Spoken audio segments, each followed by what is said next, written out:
राष्ट्र में माथुर जी संपादक थे, तो उन्होंने मुझे लखनऊ नवभारत टाइम्स खुल रहा था, तो मैं और एक मिस्टर कमर भाई नकवी, हम दोनों दोस्त रहे हैं हमेशा से। हम दोनों लखनऊ आए, ये बात करीब करीब दिसंबर 83 की, आप 84 मान लीजिए।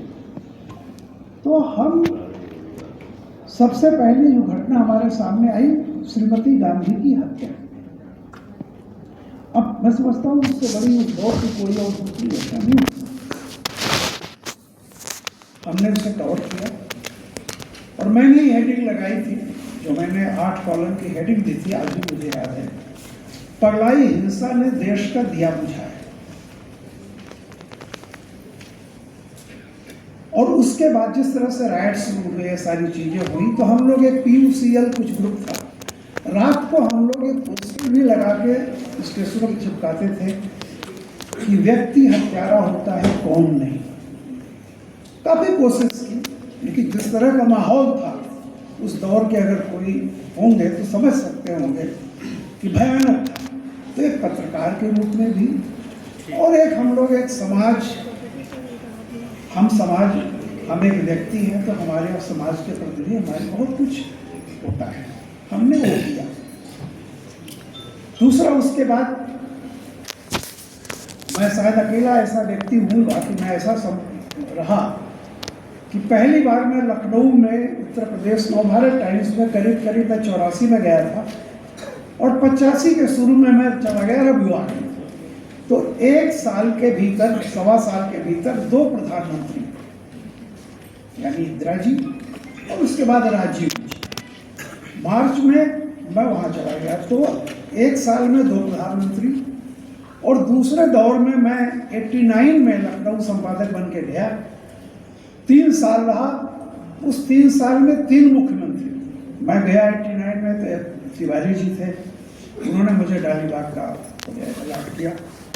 उसके बाद इलेक्शन हुआ, कांग्रेस हार गई, और शायद वो आखिरी बार कांग्रेस उत्तर प्रदेश में रही। उसके बाद मुलायम सिंह आए, फिर 90 का कांड हुआ, मुलायम सिंह भी हट गए, कल्याण सिंह आए। तो 3 साल में 3 मुख्यमंत्री और 1 साल में 2 प्रधानमंत्री मैंने कवर किया। और एक उदाहरण बता रहा हूं, इंदिरा गांधी का हमने खूब कवर किया। राजीव गांधी का जब चुनाव हुआ, मतदान हुआ, बहुत बड़ा इलेक्शन था, उस दिन की भी हेडिंग मुझे याद है, मैंने 8 कॉलम दिया था कि पूरे देश पर पंजे की छाप। लेकिन उसके 4, 6, 10 दिन बाद ही मेरे पास एक फोटोग्राफर एक फोटो लेके आया, और जाहिर सी बात हो, कई जगह भी गया होगा। उसमें क्या था कि रायबरेली से शायद राजीव गांधी जीते थे, जहां तक मुझे याद है, या अमेठी से, मुझे ध्यान नहीं, अमेठी से, हाँ अमेठी से। वहां पर क्या था कि एक लड़का एक बंद कमरे में पूरा बैलेट पेपर पर वो मुहर लगा रहा था कांग्रेस के, उस पर पंजे पर। ये फोटोग्राफ मुझे मिला कम से कम 7-8 दिन के बाद।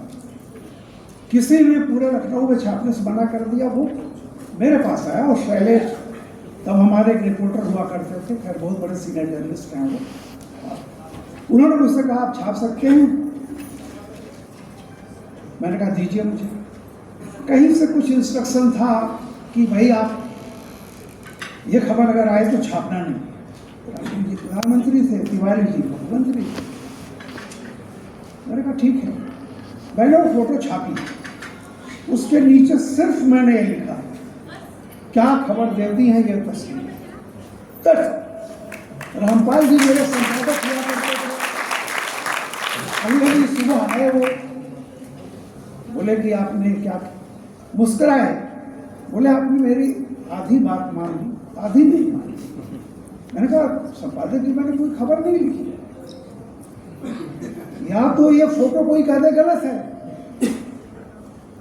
तो मैं ये बता रहा हूं कि मैंने उस तरह का काम किया। फिर वो जब 90 में आया, मुलायम सिंह थे, बहुत अच्छे संबंध हमारे उनके रहे। नृपेंद्र जी तब इंफॉर्मेशन सेक्रेटरी हुआ करते थे, शैलेश कृष्ण डायरेक्टर इंफॉर्मेशन हुआ करते थे। बहुत हमारा अच्छा मुलायम जी मुझको लेके गए 90 में, घुमाया हेलीकॉप्टर से लौट के आए, एयरपोर्ट को उतरे, बोले कि क्या लगा आपको? हमने कहा अच्छा लगा, एक ही भाषण आप 9 जगह दिए हैं, लेकिन मुलायम जी आप हार गए। बोले आप लोग जो है ना थोड़ा सा वामपंथी और पता नहीं क्या होता है आपको नहीं समझ। जिस दिन रिजल्ट आया मैं शैलेश कृष्ण के साथ सूचना भवन में बैठा हुआ, मेरी बात सच निकली। मैंने शैलेश जी से कहा कि अब देखिए आप तो DIM नहीं रहेंगे, तो बोले फर्क क्या पड़ता है, मैं पिथौरागढ़ चला जाऊँगा, कोई पूछा नहीं, मैं तो आया हूँ बता रहा हूँ। उसके बाद 90, उससे पहले क्या हुआ था कि 90 में एक जब वहाँ गैदरिंग हुई थी अयोध्या में, जिसमें लोग मारे गए थे, 2 घटनाएं हुई थी। हमारा एक फोटोग्राफर था, विनोद जानते होंगे, थापा, वो अपनी जान पे खेल करके पहली बार क्या हुआ था कि कुछ लोग उस पर चढ़ गए थे गुंबद पर, लेकिन वो किसी को नहीं, वो हमारे थापा ने, फोटोग्राफर ने फोटो ले लिया, लेके वो रात को आया। यहाँ मुलायम सिंह ने BP सिंह प्रधानमंत्री से कह दिया कि परिंदा भी पर नहीं मार पाया है, और BP सिंह ने वहाँ PC करके कह दिया कि कुछ नहीं हुआ वहाँ। सुबह मेरे अखबार में फ्रंट पर छपा और 5, 7, 10 लोग उस पर बैठे हुए हैं, उसको तोड़ने की कोशिश कर रहे थे। सुबह मुलायम जी का फोन आया, आपने क्या कर दिया? मैंने यही कहा था, मैंने कहा मुलायम जी मैंने कुछ लिखा नहीं, लिखे पर तो आप आपत्ति कर सकते थे, लेकिन कैमरा झूठ नहीं करते। और जिस मेरे फोटोग्राफर ने जान के खेल के लाया था, या तो मैं फोटो छापता या इस्तीफा दे देता। मैंने वो छापा,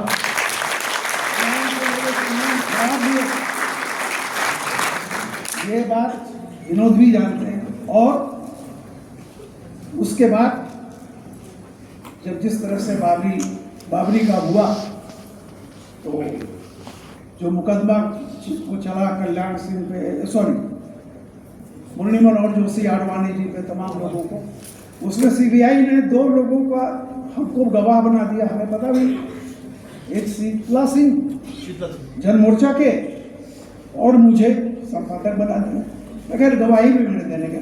मेरा केवल सिर्फ इतना कहना है कि being a journalist you must be objective. देखिए बड़ा मुश्किल होता है, मैं जानता हूँ, मैं भी पत्रकार हूँ, मैं पत्रकारों की पीड़ा भी जानता हूँ। लक्ष्मी जी ने जो अपेक्षाएं आपसे रखी, जो उन्होंने कहा, बात सही है, लेकिन देखिए हम दोनों लोग जो है ना, मीडिया और प्रशासन, ये दोनों दोस्त हैं। और एक बात हमेशा अहमद फराज की 2 लाइनें हैं कि रफाकतों में पशेमानियां तो होती हैं, कि दोस्तों से भी नादानियां तो होती हैं। कभी हमसे भी खता हो जाए, कभी आपसे भी खता हो सकती है। तो अपवादों पर हम बहुत जाते हैं। देखिए मैंने वो भी दौर देखा है। हाँ बता दूं, 90 की वो घटना, मैं नवारा टाइम्स का संपादक था, और एक मेरे गुरुजी हुआ करते थे विनोद शुक्ला, वो जागरण के संपादक थे। तो मेरे से वो हमेशा कहते थे कि देखो, अगर हुआ क्या कि जो गोली कांड हुआ, तो मैंने नवभारत टाइम्स में छपा 15 लोग मारे गए। बाकी अखबारों में, मैं नाम नहीं लूंगा, एक अखबार में छपा 50 लोग मारे। अब वो भयानक हो गया। शायद अशोक प्रियदर्शी जी से, तो मैंने तो 15 छापा। अब अगले दिन बाकी अखबारों में 100 आ गया। अगले दिन विनोद जी अयोध्या गए थे, तो जब ये हुआ तो उन्होंने किसी से कहा कि भाई ये पूछो, रामकृपाल शुक्ला ने कहा कि भाई जो मेरी खबर है मैंने उतना नहीं छापा। अब इनका यूनिंगर निकल रहा था अगले दिन, इन्होंने यूनिंगर को, विनोद जी ने वहां से कह दिया कि भाई जो रामकृपाल की फिगर है वही छापना है। अब इनके यूनिंगर में छपा 15 मरे। सुबह आपका अखबार कह रहा है 100 मर गए, दोपहर को आप ही का अखबार कह रहा है 15 मरे। वहाँ साधुओं ने इनको पकड़ लिया, विनोद जी को, और कपड़े वपड़े फाड़ दिए, बोले ये बता भाई सुबह 100 मरे थे, ये 75 जिंदा कैसे 85 हो गए। तो पत्रकारिता की ये चीज है कि भाई आप, विनोद जी का मानना था कि जितने घायल होते हैं आधा घायल को जोड़ लो, और जितने मरे हैं सुबह तक आपकी फिगर सही हो जाएगी। मैं तो एक संपादक रहा हूँ, संपादक के रूप में अपना अनुभव बताता हूँ। इसमें केवल पोस्टमार्टम हाउस जाना चाहिए। नहीं, बता रहा हूँ आपको, ये सब मैं वो बता रहा हूँ जो सच है, अखबार में छपा हुआ है। आप तो पुराने अखबार होंगे, हमारे यहाँ आर्काइव होता है।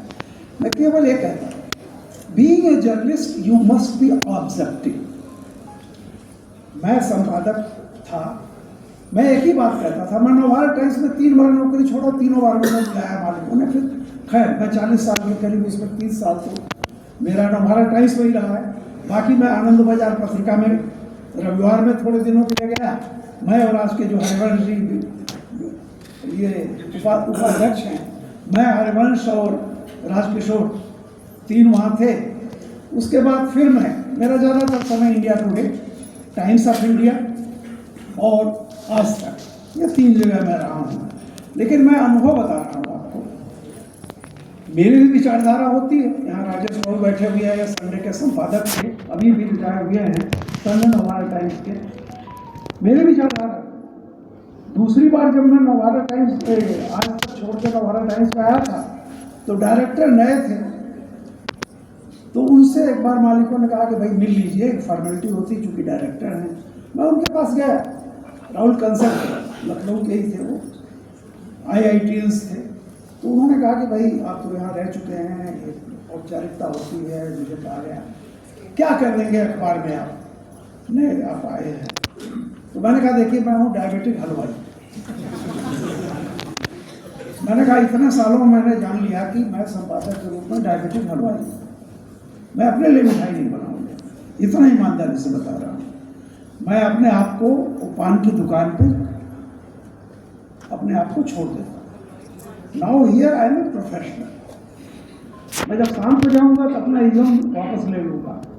मैं लेफ्टिस्ट हूँ, राइटिस्ट हूँ, सेंट्रिस्ट हूँ, वो अलग की बात है। लेकिन जब तक मैं यहाँ पे हूँ मैं प्रोफेशनल। और मैं हमेशा एक चीज लोगों से कहता रहा हूँ, अच्छी लक्ष्मी जी को जिस चीज का दर्द था, दर्द उनको तथ्य से नहीं था, जो आप उसमें से अपना विशेषण डालते हैं उससे दर्द उनको रहा होगा।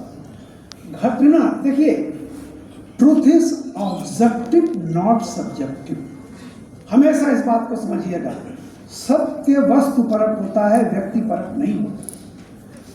धरती गोल है, यह गैलीलियो का सच नहीं है, गैलीलियो ने उसे ढूंढा। तो मैं हमेशा कहता हूं सबसे अच्छा साहित्य वो है जिसमें आप साहित्यकार को बीच बीच में ढूंढते रहे, कहीं मिलेगा नहीं।